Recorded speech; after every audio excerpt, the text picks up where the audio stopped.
Olá, eu sou o Luiz Fujita e gostaria de avisar que esse episódio tem áudios que podem ser considerados sensíveis por algumas pessoas. Sejam bem-vindos a mais um Entre Mentes.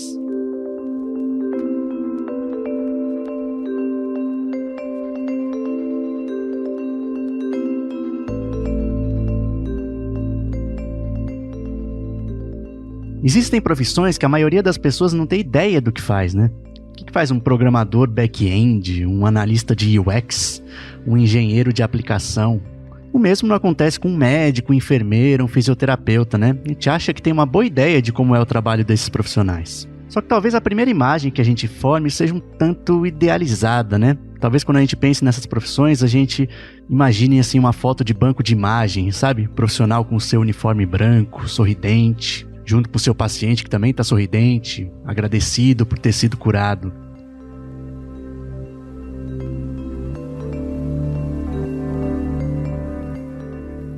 Poucas vezes a gente visualiza um médico, um enfermeiro ou outro profissional de saúde no momento em que eles têm sob seus cuidados não pessoas sorridentes, mas pacientes em estado crítico. Quer mais sedação, Thaís? Faz mais fenta, Cora. Mais 3 fenta. Ela tá em apneia já. Ela vai parar, gente. Tá difícil mesmo. Acho que não, Thaís. Cadê a seringa, gente? Não tá. Dá outro tubo. Corre. Outro tubo. 8,5. 8. Tubo 8,5. Corre. Não precisa nem testar. Dá rapidinho o tubo. Corre. Tá na mão. Seringa. Nesse episódio especial do Entre Mentes, a gente vai ver como o cenário da Covid-19 está afetando a saúde mental de profissionais de saúde que estão na linha de frente, lidando com condições ainda mais adversas que as enfrentadas antes da pandemia. Na minha residência específica de medicina intensiva, Dr. Daniel Joelsons, médico intensivista do Hospital das Clínicas da FMUSP e do Hospital 9 de Julho. A gente já tem um preparo um pouco melhor nessa parte que a gente chama de medicina paliativa, né, que engloba toda essa parte de conversação, de comunicação com o paciente e com o familiar deles. Mas a gente não tem nenhum preparo de como você vai lidar com isso, né? Isso eu aprendi com a experiência.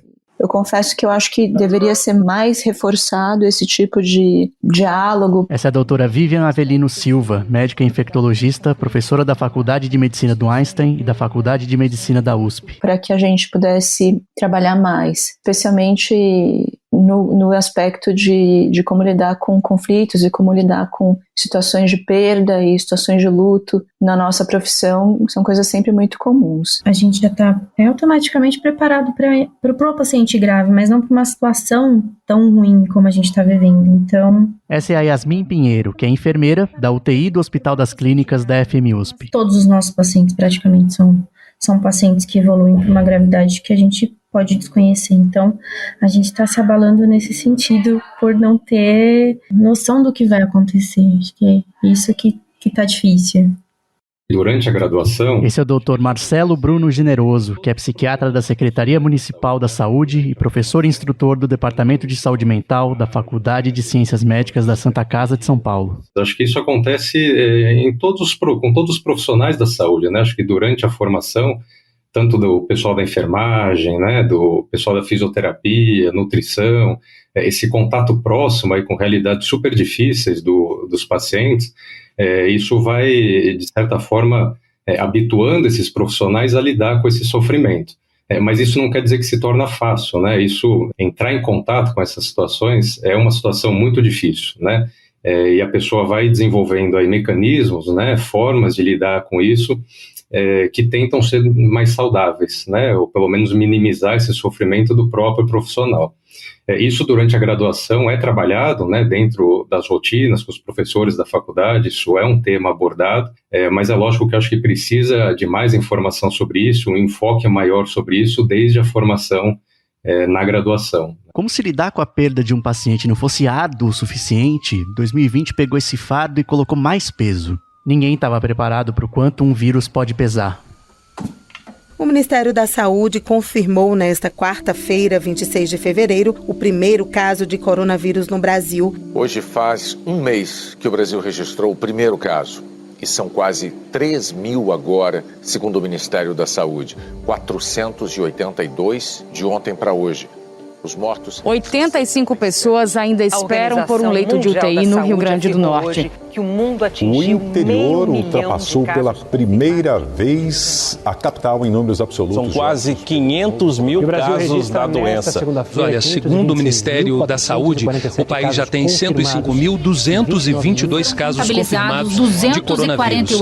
A capital amazonense passou por colapso na área da saúde e desde o começo de junho. O Brasil ultrapassou de acordo com as secretarias estaduais de saúde, o país ultrapassou a triste marca de 1 milhão de infectados pelo coronavírus.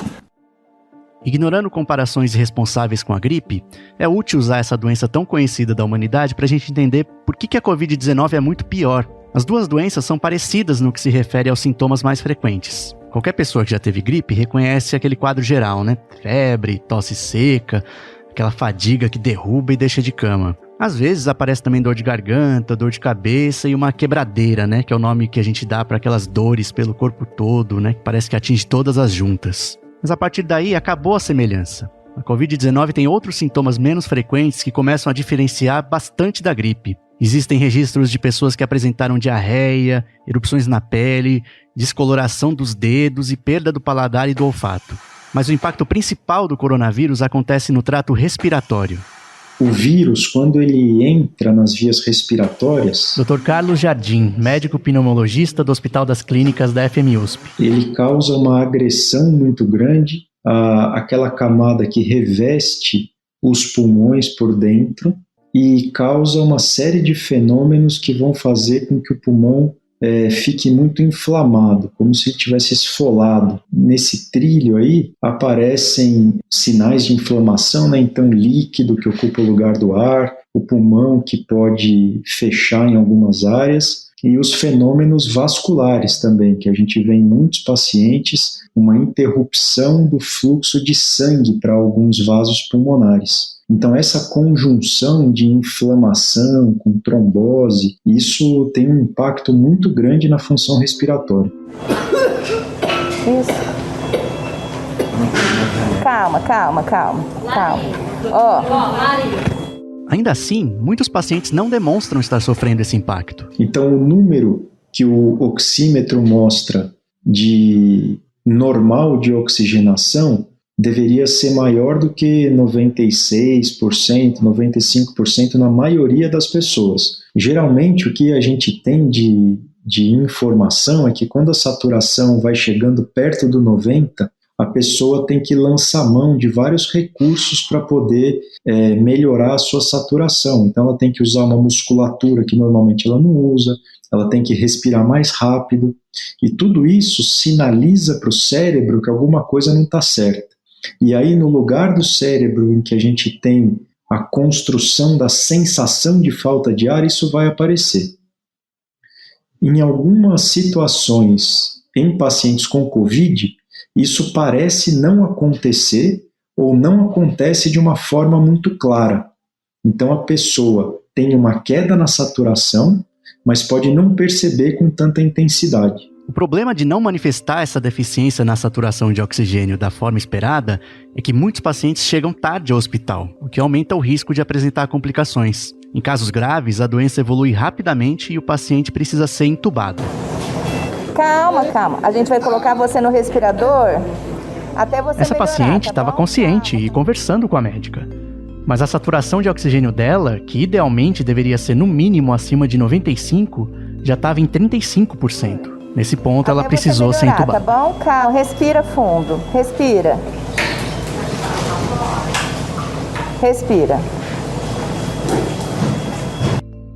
A intubação é um procedimento em que a gente coloca um cano, né, um tubo, que geralmente é de um material plástico, que vai ficar lá na traqueia do paciente, quer dizer, aquele cano por onde passa o ar, que a gente consegue palpar assim no pescoço. Quando a gente põe a mão no pescoço, a gente consegue sentir uns anéis assim, né, que são as cartilagens que tem na traqueia. A gente coloca um tubo que vai ficar posicionado mais ou menos nessa região e vai sair pela boca do paciente para que a gente conecte esse tubo num aparelho que vai ajudar a pessoa a respirar.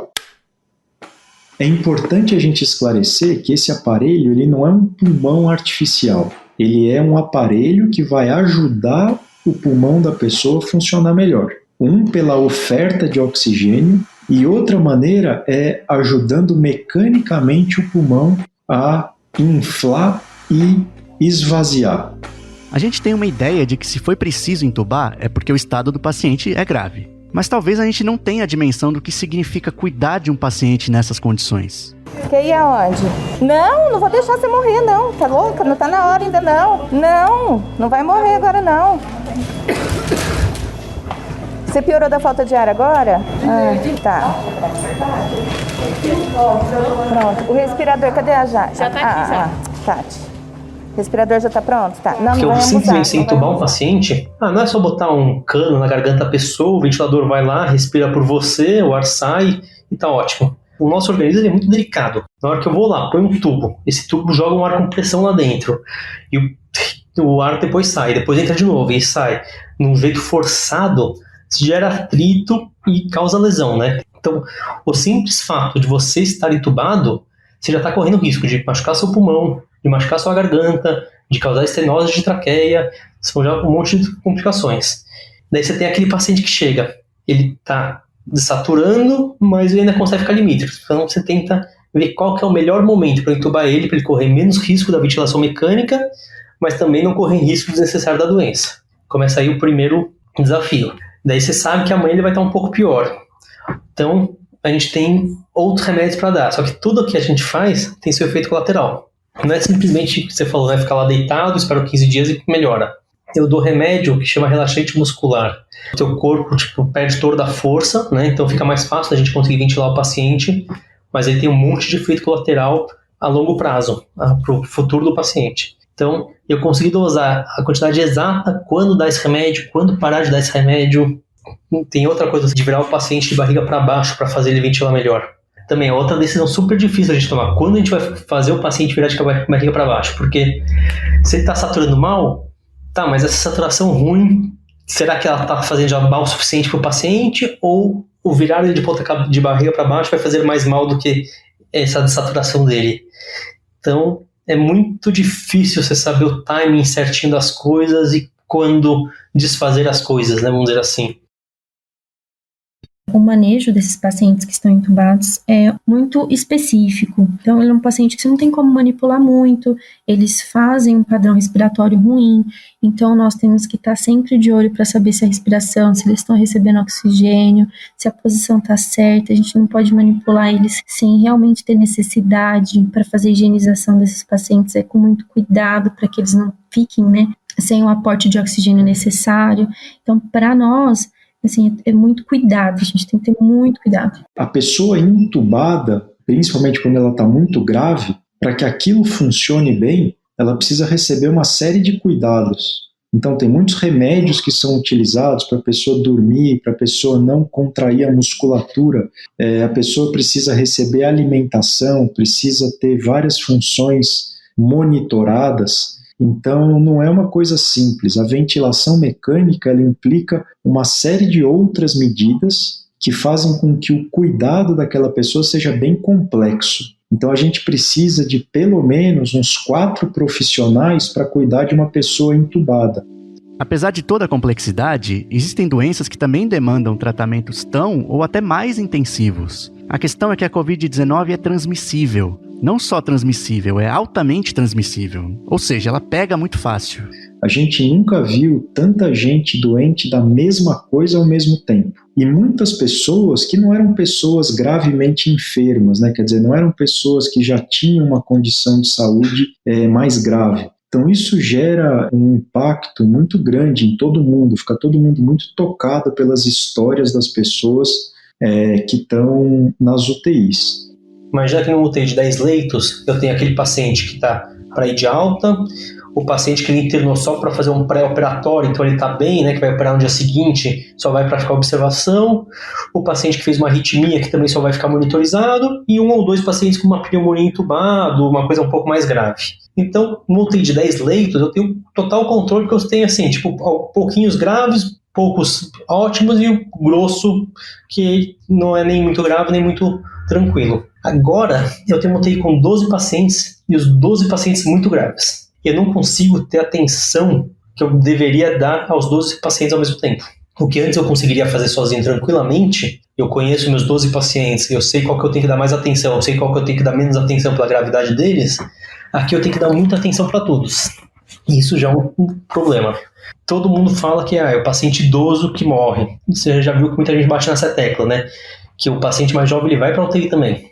Eu peguei alguns pacientes abaixo de 30 anos, 40 anos na UTI.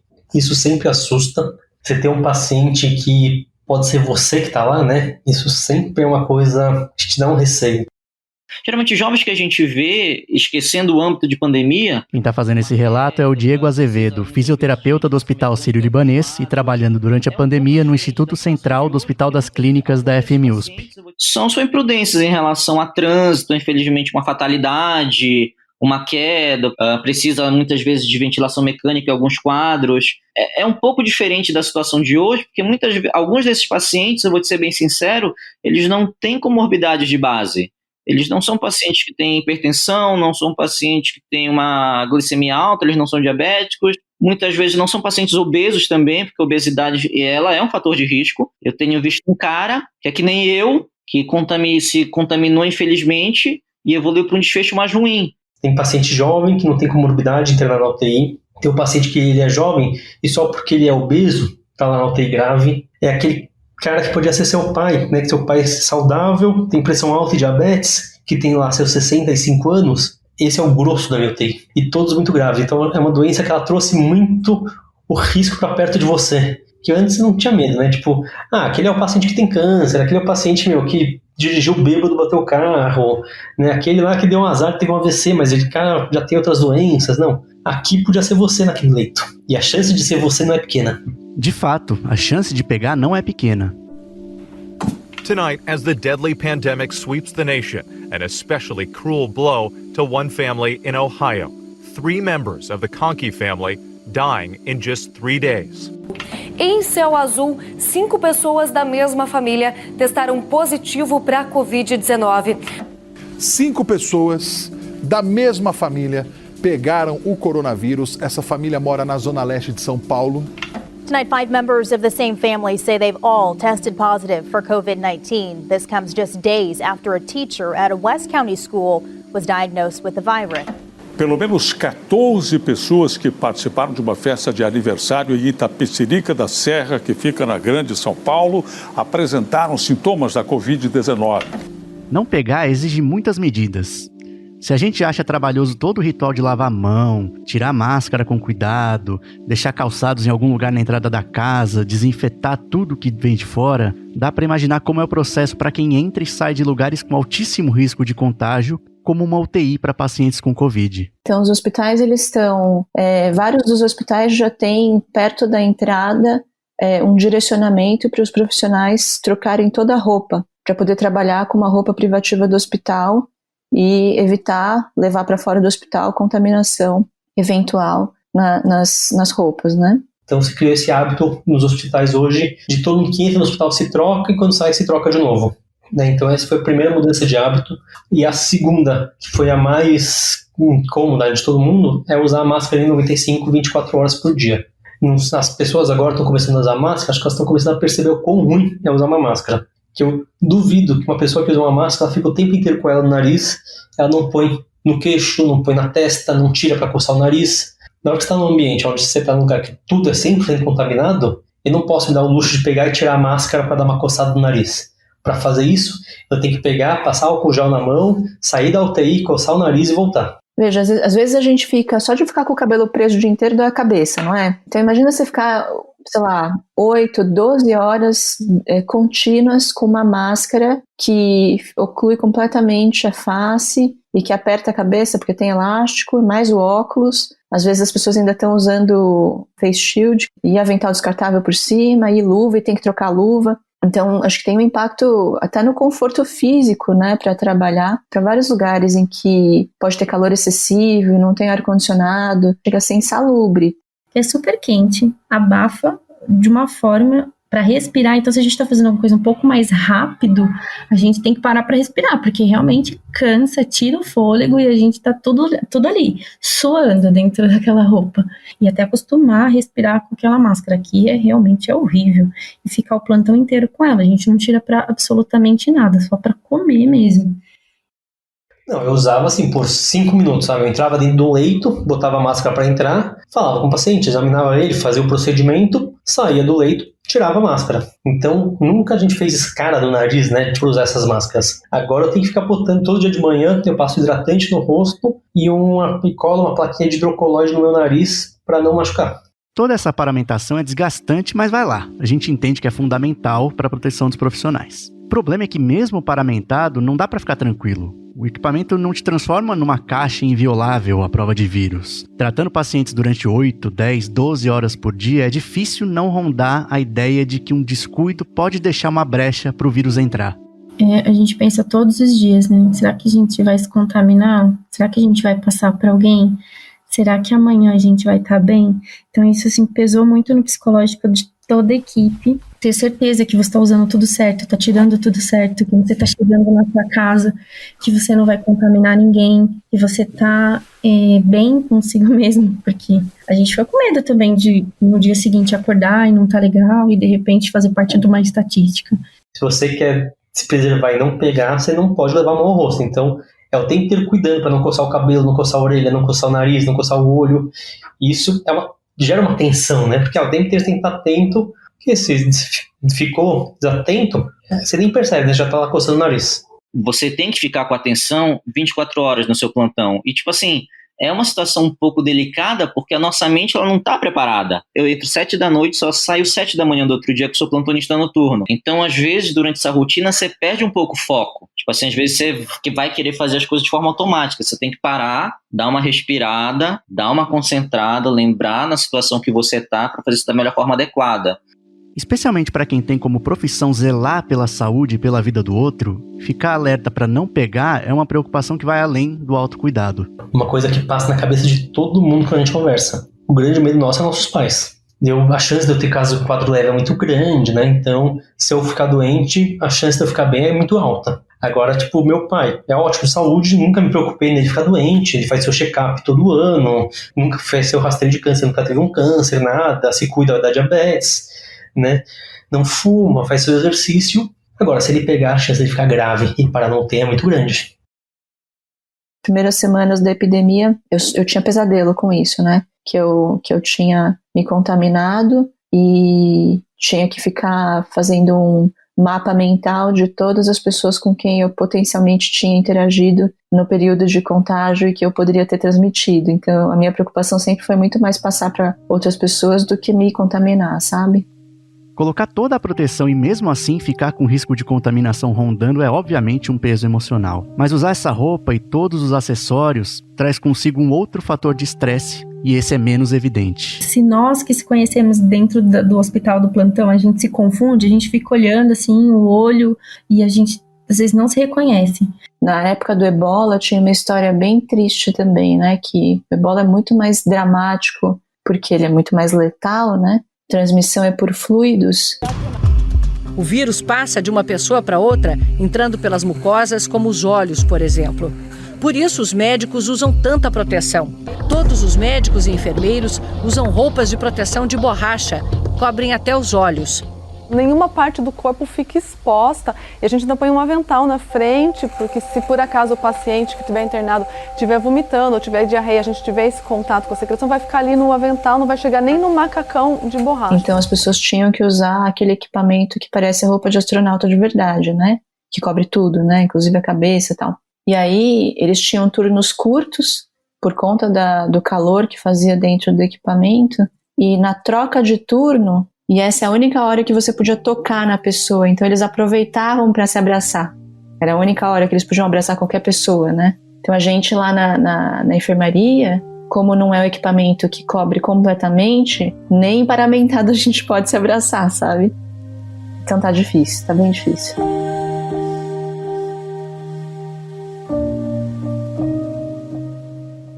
É essa impossibilidade do abraço, do toque, de uma demonstração mais calorosa de afeto, de forma geral, impacta também os pacientes. Você tá sozinho num leito de UTI, porque infelizmente você não pode ter um familiar ali perto de você, justamente pelo grau de contágio que a doença ela impõe. Esse é o Diego, fisioterapeuta. Então você vê várias pessoas mascaradas, e isso dá digamos assim, um certo receio, um certo medo. Até acontece bastante. Essa é a Yasmin, enfermeira. Os pacientes que ainda estão conscientes, orientados, quando você entra no quarto com toda aquela roupa, se ele estava tranquilo, ele passa. Já passou a tranquilidade, ele começa já a ficar nervoso, porque você entra assim, paramentado, parecendo um astronauta dentro do quarto. E aí a primeira coisa que você fala é, calma, a gente está só se prevenindo, caso... E aí tenta uma conversa toda dinâmica com o paciente para deixar ele tranquilo, para ir e a gente começar a fazer um procedimento. As pessoas não conhecem mais o teu rosto, né? Doutora Vivian, infectologista. As pessoas te veem o tempo inteiro de máscara, então eu sei de hospitais que estão usando, né, um crachá grandão com uma fotona da pessoa, para o paciente pelo menos saber, né, essa daqui que é a minha médica, né, porque senão ele não vai conseguir conhecer.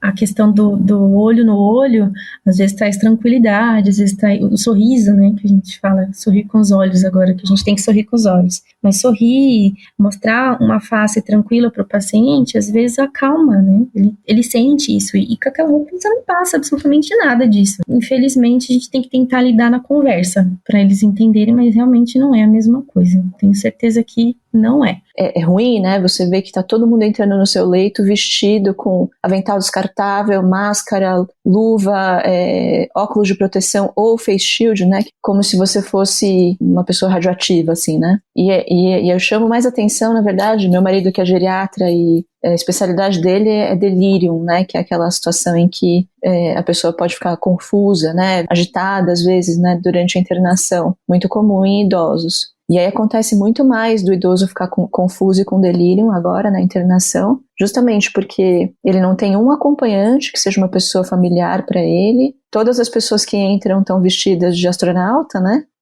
Ele não consegue ter pessoalidade nas relações, e aquelas referências que ele normalmente teria no quarto, um relógio de casa, um objeto no criado mudo, alguma coisa para dar referências para ele não pode mais ter, né? E aí todos os idosos com delírio que a gente antes conseguiria manejar com essas medidas não farmacológicas, né? Bastaria ter um familiar dentro do quarto junto segurando a mão dele para ele ficar calmo. Agora ele precisa ser medicado para conseguir controlar a agitação. Então tem repercussões negativas que a gente nem imaginava, né?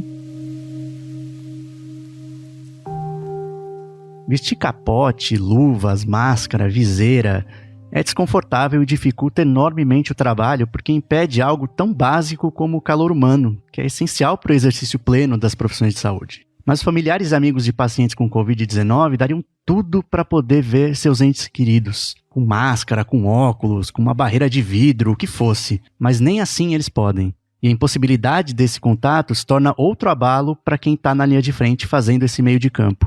Então esse é o contato, a gente acabou perdendo o contato com a família. Então o paciente que tem maior contato conosco da enfermagem, eles cobram muito da gente.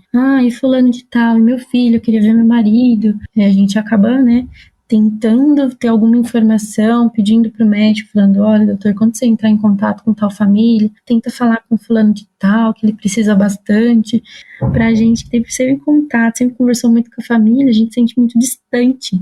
Um pouquinho como a gente faz normalmente. Dr. Daniel, intensivista. Antes, você cria um vínculo com a família, né? O paciente, é difícil ele morrer, ele não morre de um dia pra noite, né? Então ele interna, ele vai piorando. Então, você vai preparando a família para o que vai acontecendo, né? Você vai criando um vínculo, criando uma confiança, uma empatia com a família. Então, na hora que você vai dar a notícia, muitas vezes você não precisa nem falar para a família, que a família já sabe o que você vai falar. Agora, pelo telefone, esse vínculo é muito ruim, né? E tem muitas vezes que os pacientes eles chegam muito grave, não deu nem tempo de eu fazer esse vínculo. Tipo, a primeira conversa que eu vou ter com a família é a notícia de óbito. Cada pessoa ela responde de um jeito, né? Tem pessoas que são mais emotivas, tem pessoas que são mais reservadas. Então, tem pessoa que fica muda do outro lado do telefone. Você, né, tipo, você quer dar um abraço, dar uma mão, você não consegue nada, né? Você não sabe nem se a pessoa, de repente, está falando com ela, se ela está no meio da rua, se ela está num carro, se ela está em casa, né? É terrível. 6, pressão de 20, frequência de 20. Ela tem pulso? Abre a adrenalina aí, fazendo favor. Adrenalina. Tá ventilando? Tá. Tá entrando? Você escutou o pulmão dela? Não, mas tá entrando nos dois? Tá com médico. Faz a tropina. Eu já fiz. Aumenta a nora, põe a nora 40. Então vamos começar a reanimação, gente. Quer segurar o tubo? Sim, vai. Adrenalina. Adrenalina. Da notícia ruim, sim, é difícil, porque... Relembrando, esse é o Dr. Carlos, pneumologista. Numa situação normal, quando as pessoas visitam o paciente, muitas vezes a pessoa olha para o paciente e entende que as coisas não estão indo bem. Quando a pessoa não tem oportunidade de ter uma videochamada, por exemplo, e tampouco pode estar presente, claro que a ansiedade quando toca o telefone é grande, porque a gente vai contar alguma coisa que a pessoa não faz ideia do que aconteceu de um dia para o outro. E pra gente que se fazer esse meio de campo é muito ruim, né? Ainda mais se o paciente está entubado. Quando o paciente está acordado, você ainda tenta fazer chamada por vídeo para botar para o familiar ver, alguma coisa assim. O paciente entubado, você não vai fazer um vídeo para o familiar ver o seu ente querido entubado. O paciente que fica isolado, sozinho, sofre mais, fica mais angustiado, tem mais ansiedade, e a família que fica impedida de visitar ou de acompanhar a internação do seu familiar também fica mais angustiada e mais ansiosa. Então, a nossa necessidade de acomodar toda essa ansiedade, tanto do lado do paciente quanto do lado do familiar, aumentou muito. A gente tem visto, por exemplo, os colegas que estão direto dentro do hospital, uma demanda enorme desde o começo do dia, de todas as famílias, de todas as pessoas que estão internadas, pedindo informação, pedindo notícia, o que é uma coisa compreensível, né? Acho que até o vínculo, né, a confiança, a relação de confiança, que é muito importante na relação médico-paciente, fica abalada numa condição em que o familiar nem te conhece pessoalmente, né? Só escuta você pelo telefone e não presencia tua visita, não presencia teu trabalho. A relação de confiança é muito diferente. Porque muitas vezes nós mesmos temos pegado os nossos próprios celulares e pedido para o paciente passar um número para a gente poder ligar, para ele poder conversar com a família. Muitas vezes a gente tem que colocar no viva voz. E até também por conta da segurança, né, mais distante, para o paciente poder falar e não ir diretamente com a boca ali no aparelho. Então você acaba ouvindo as conversas. Filhos conversando com os pais, pais conversando com os filhos, desejando a melhora o mais rápido possível, fazendo orações. Às vezes a gente tem rezado junto ali. O que mais dói é porque você sabe, né? Tirando da parte leiga, você sabe o que é que vai ter um bom desfecho, na maioria das vezes, o que é que não vai ter um bom desfecho. Então, você ouvir isso e saber que, infelizmente, dali a mais ou menos 15, 20 minutos, aquele paciente que acabou de falar com a família, ou aquela filha que acabou de falar com o pai, ela vai ficar um tempo sem poder falar porque ele vai ser entubado. Então, aquilo é de cortar o coração da gente. Quem já teve um parente ou amigo internado em estado crítico já deve saber como é em estágios finais. O médico reúne as pessoas, informa que não tem mais nada que possa ser feito e organiza as visitas ao leito para as despedidas. Mas no caso da Covid-19, essas despedidas ali ao pé do leito não existem. A gente sabe que, infelizmente... Relembrando, esse é o Dr. Marcelo, psiquiatra. Muitas pessoas têm falecido em função da Covid, né? E quando isso acontece, é uma frustração, é uma dor muito grande para a equipe também, né? E além de lidar com esse sofrimento interno de cada profissional da saúde que estava envolvido nesse cuidado, tem a questão de comunicar a família, né? De explicar, né, o que aconteceu. Uma coisa que me marcou muito na minha carreira foi uma vez que eu estava conversando com uma conhecida, assim, que ela falou para mim que os pais dela tinham falecido, e ela falou uma frase para mim que me marcou muito. Foi assim: você não lembra de todas as notícias de óbito que você já deu. Você deve lembrar de uma ou outra, mas todas as pessoas que você deu uma notícia de óbito, com certeza elas lembram as palavras que você usou, o local que você deu essa notícia e como você estava vestido. E isso foi uma coisa que me marcou muito, né? Então, a partir desse dia eu comecei a tomar assim, muito cuidado em tudo, né? Preparar todo o cenário para dar uma notícia ruim. Então, eu levo uma salinha, já deixo o copo d'água preparado. É uma das coisas que a gente está sentindo para quem trabalha na minha área, né, no intensivismo, que a gente está sofrendo muito, é a gente não poder conversar olhando no olho do familiar, né? Esse negócio de ter que dar notícias tristes, notícias ruins, E notícia de óbito pelo telefone é uma coisa muito desumana, uma coisa assim, que é ruim pro familiar e é ruim pra gente que tá dando também.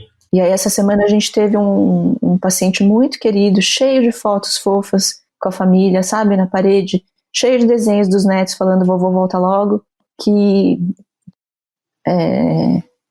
a gente teve reuniões para definir que ele realmente, a gente ia ter que limitar os investimentos, porque a gravidade que ele ficou deixou bem claro pra gente que ele não ia mais conseguir se recuperar, né? Difícil ter que dar notícia pra família por telefone, a notícia por telefone que o familiar piorou e que ainda assim a família continua não autorizada a vir fazer visita, é uma coisa muito dura de fazer, quase desumana, sabe?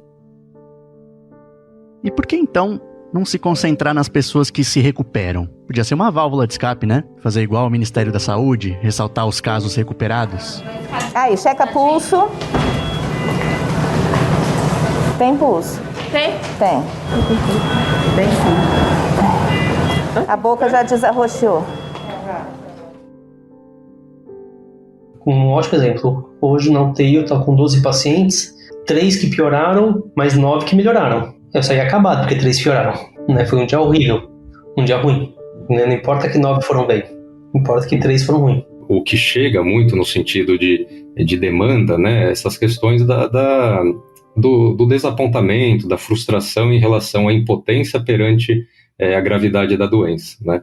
No sentido de perder os pacientes, no sentido de fazer tudo por eles e não conseguir o resultado esperado, né, da recuperação, de uma alta. Isso, frustração não relacionada à própria performance, né, mas a impotência perante a gravidade da doença. Eu acho que isso é um dos temas principais, assim, que tem acontecido em vários lugares do mundo, né, isso e tem se repetido aqui também. O pior hoje, para mim, está sendo a sensação de enxugar gelo, que eu tenho 12 pacientes, eu já não consigo individualizar direito as histórias deles, que é tudo a mesma história. 5 dias de gripe, de febre, com a pior respiratória, foi entubado, é muito parecido. Um morre, não deu nem tempo de esfriar o leito, que já tem outro paciente para vir.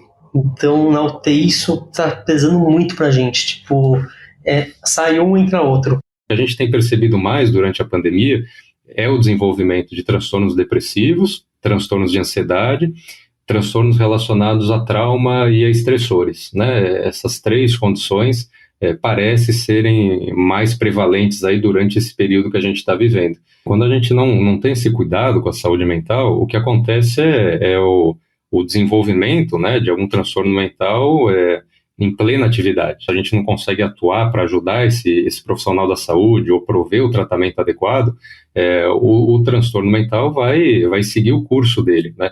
E a gente sabe que os episódios depressivos evoluem, às vezes com uma gravidade, né? Os transtornos ansiosos também, às vezes impedindo o indivíduo de exercer a função de trabalho, né?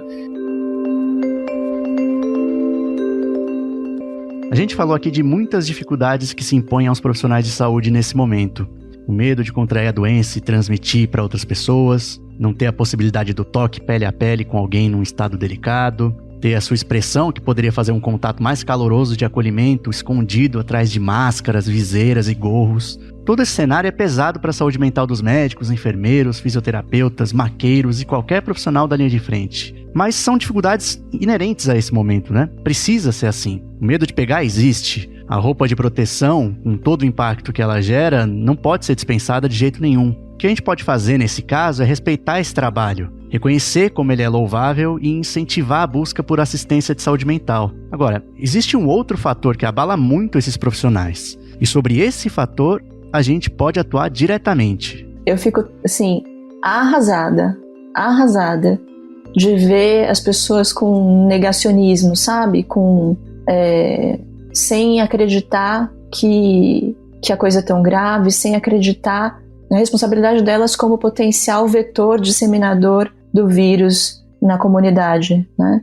A gente não pode pensar como indivíduo nesse momento, né? O indivíduo que é jovem, que não tem comorbidade, é fato que ele tem um risco muito menor de adoecer com gravidade. Mas quando a gente tem um grau geral de circulação desse vírus alto na comunidade, pequenas exposições podem levar à contaminação das pessoas que têm muito risco. E acho que é isso que não entra na cabeça, né, de quem mantém esse negacionismo, que tá indo pro parque fazer ginástica só para tomar um solzinho. Eu não tô dizendo que isso não tem valor, né, todo mundo queria poder curtir o sol no parque agora, né, mas são todas as saídas, todas as exposições que as pessoas têm estão associadas a um risco que não é exclusivamente para ela, que é para a sociedade, né? E aí, quando eu vejo isso, me desanima, porque o sacrifício que os profissionais estão precisando fazer e o sofrimento que os pacientes, as famílias estão passando, não é trivial. E eu acho impressionante como ainda tem gente que consegue ignorar, sabe? Nossa, é desesperador. Você passa aqui, eu passo aqui na Pedroso, pessoa correndo, pessoas de idade andando na rua, dá vontade de berrar e vai pra casa, né? Seus doidos. Nossa, isso é terrível. Não, a gente exausta, né? Trabalhando, mais do que eu queria. Tipo, não tô trabalhando porque eu quero tudo isso, não é por dinheiro, não é por nada. E as pessoas não estão nem aí, né? Tipo, eu não quero fazer isso, né? Vai pra casa, amigo. É todo santo dia quando eu vou pro plantão. Eu passo na Avenida Paulista e vejo pessoas correndo na parte da ciclovia, pessoas andando de bicicleta. Por mais que elas estejam usando máscara e tudo mais, isso é um desserviço à sociedade. Nós queremos que essa pandemia ela acabe o mais rápido possível, que todos nós retornemos à nossa normalidade, mas enquanto a população brasileira ela não se conscientizar que todo mundo pode ser uma via transmissora, eu acredito que, infelizmente, esse ciclo de infecção, reinfecção, ele está se propagando cada vez mais. A gente não conseguir ter controle dessas pessoas deixa a gente, assim, totalmente atordoada. Eu já cheguei, às vezes, na minha casa, assim, completamente desolada de saber que, por exemplo, minha família se isola, deixa de fazer certas coisas e outras pessoas estão absolutamente nem aí para o que está acontecendo. Então, parece que você faz um serviço e a outra vai e desfaz. A sensação é essa. Deixar de lado a saúde mental é um problema generalizado, seja por estigma, seja por falta de acesso ou qualquer outro motivo. E quando a gente fala em profissionais de saúde, o problema se agrava, porque, ironicamente, eles não estão entre os melhores em cuidar de si mesmos. A gente sabe que em situações de alto risco, né, ou situações extremas como a gente está vivendo, às vezes a saúde mental não é colocada em primeiro plano, né? Às vezes os recursos são alocados aí no sentido dos cuidados intensivos, o que precisa ser feito, né? Isso não é errado, né? A gente tem que priorizar. Agora também se a gente não cuida dessa parte da saúde mental, a gente vai perdendo esses funcionários, esses profissionais da saúde, perdendo no sentido tanto afetivo, né, das pessoas chegarem em um esgotamento, desenvolverem quadros depressivos, ansiosos, precisar de afastamento e, portanto, se afastar da assistência. Então, é uma coisa que, se a gente não investe na saúde mental desses profissionais, a gente pode ter as consequências disso na assistência também. O que a gente está conseguindo perceber é que a gente não está tão preparado para olhar para nós, né? A gente olha o outro e quando a gente para analisar o que a gente está vivendo, a gente fica um pouco perdido. Os profissionais eles estão preparados para lidar com o paciente grave, mas para olhar para dentro da gente, a gente ainda está um pouco perdido. Já aconteceu situações, né? Por exemplo, dentro da UTI, essa vez, não na enfermaria, né? De o paciente se movimentar no leito e acabar desconectando o tubo do ventilador. E aí, nessa hora, a equipe estava sem a paramentação necessária para entrar e lidar diretamente com ele. Então, alguém precisava se paramentar rapidamente, entrar e conectar de volta. Era uma coisa relativamente tranquila, né, que acontece toda hora, né? Mas acho que por conta desse pavor que os profissionais também muitas vezes ficam, a enfermeira teve um pane, assim. Ela começou a gritar, desconectou, e ela não conseguia tomar uma ação, sabe? Ela não conseguia calçar a luva e colocar a máscara e o óculos de proteção e conectar de volta, né? Eu nunca tive problema com isso, eu sempre fui uma pessoa que eu me considerei meio centrada, nunca fui ansioso, nunca tive problema para dormir, né? Por mais que tenha sido ruim meu dia, eu sempre consegui me desligar em casa um pouco disso. Eu passei no HC, na crise do surto de febre amarela que teve há 2 anos atrás, foi horroroso também, né, mortalidade altíssima. Eu fiquei bem centrado, não tive problema, e agora eu sinto que eu tenho sintomas de ansiedade um pouco, né? Então eu sinto que eu tô em casa, eu tô ansioso, tô um pouco mais taquicárdico, eu consigo pelo computador checar os exames dos meus pacientes da minha UTI, então eu fico checando, né?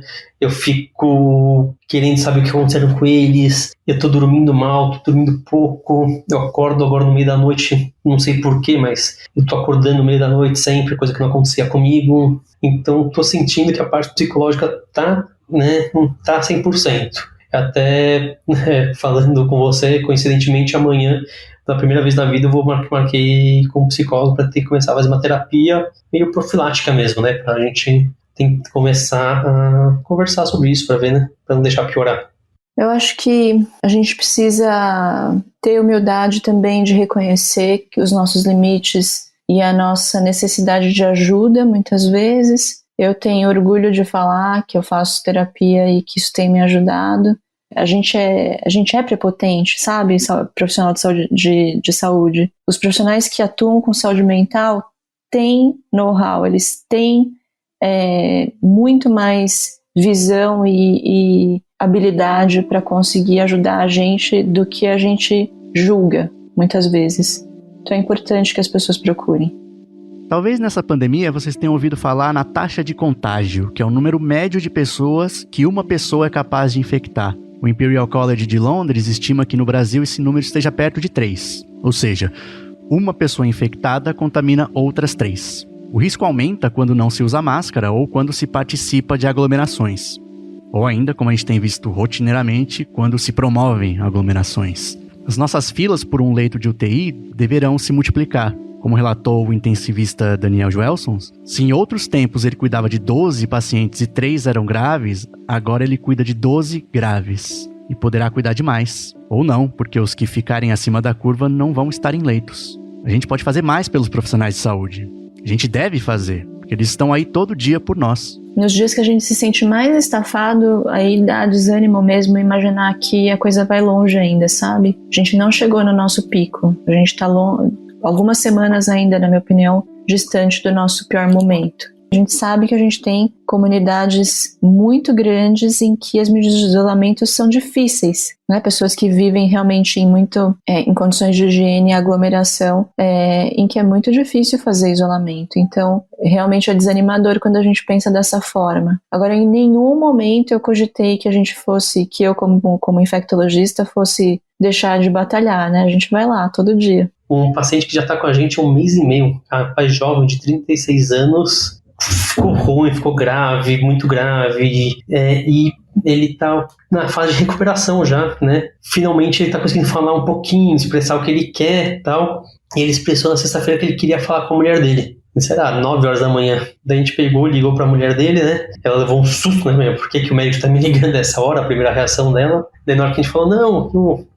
fulano de tal quer conversar com você. Ela, não acredito, ele tá conseguindo falar. Eu falei, falar não, mas ele quer te ver e tal. Tem como? Ela, não, tem, pelo WhatsApp, vamos. Daí a gente ligou pra ela pro WhatsApp, por vídeo, botou um de frente pro outro, foi bem bonito de ver, assim.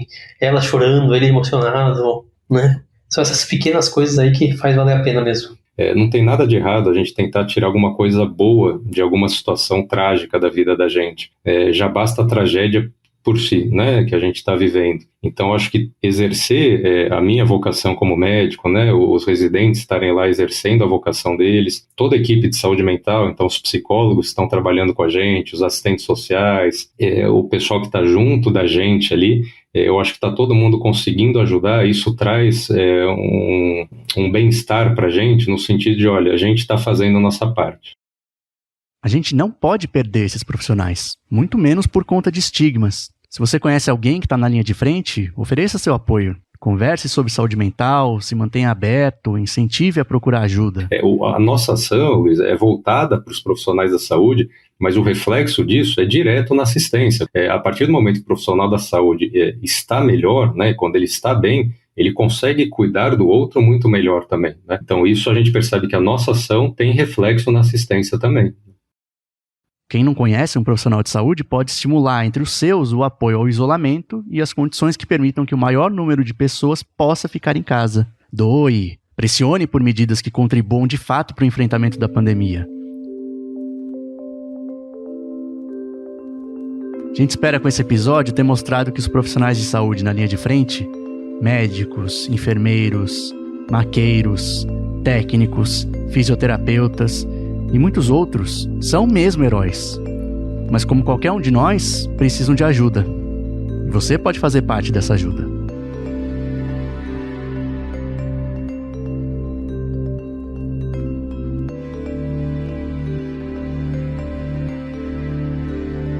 Esse episódio usou áudios do Ministério da Saúde, TV Globo, Record News, ABC News, TV Tarobá, TV Record, CBS News e SBT.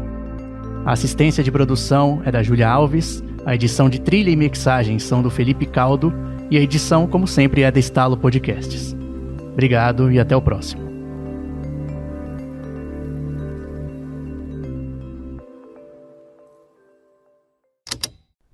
Esse programa foi editado pela Estalo Podcasts.